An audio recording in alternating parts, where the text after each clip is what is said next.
ஆக்கப்பூர்வமான நிகழ்வுகளை அலசி ஆராய் ஒரு களம்.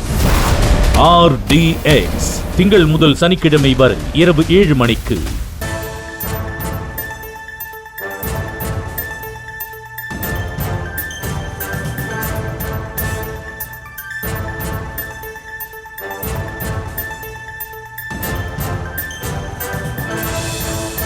அண்மை செய்தியாக பார்த்து வருகிறோம்.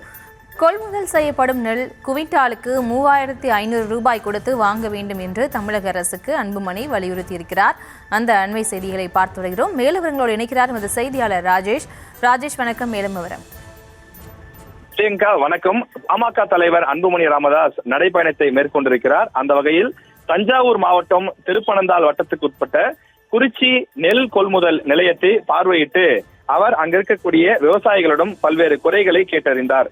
அப்படி குறைகளை கேட்டறியும் போது விவசாயிகள் இந்த நெல் கொள்முதல் நிலையங்களில் பல்வேறு லஞ்சங்கள் வாங்கப்படுவதாகவும் அது தடுக்கப்பட வேண்டும் எனவும், மேலும் மழைக்காலங்களில் நெல்லை சேமித்து வைப்பதற்கு உரிய கிடங்குகள் இல்லை என்றும் விவசாயிகள் அவரிடம் அந்த கோரிக்கையை வைத்தனர்.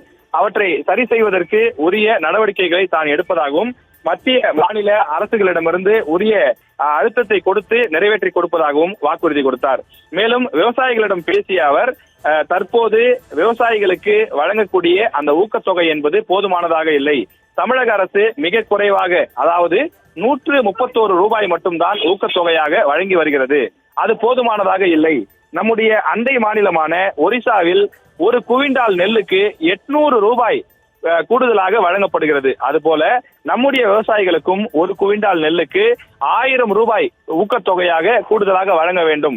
அதாவது ஒரு குவிண்டால் நெல்லை 3500 ரூபாய் கொடுத்து அரசு எடுத்துக்கொண்டால்தான் விவசாயிகளுக்கு லாபம் கிடைக்கும்.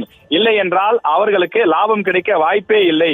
பல விலைவாசிகள் உயர்ந்து விட்டது, ஆனால் அந்த கொள்முதல் விலை மட்டும் இன்னும் உயரவில்லை என்று அவர் குறிப்பிட்டு பேசியிருக்கின்றார்.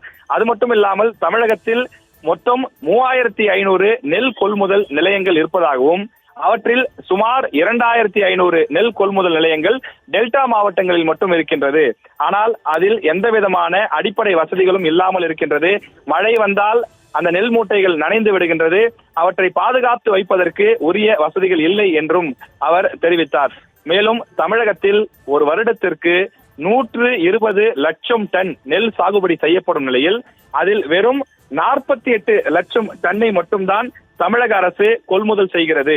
எனவே மீதம் இருக்கக்கூடிய 72 லட்சம் டன் நெல்லை தனியாரிடம் விவசாயிகள் குறைவான விலைக்கு விற்கக்கூடிய ஒரு சூழல் இருக்கிறது. எனவே அதற்கெல்லாம் உரிய நடவடிக்கைகளை தமிழக அரசு எடுக்க வேண்டும்.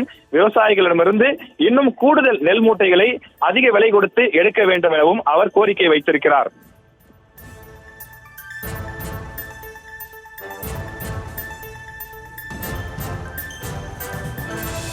விவரங்களுக்கு நன்றி ராஜேஷ்.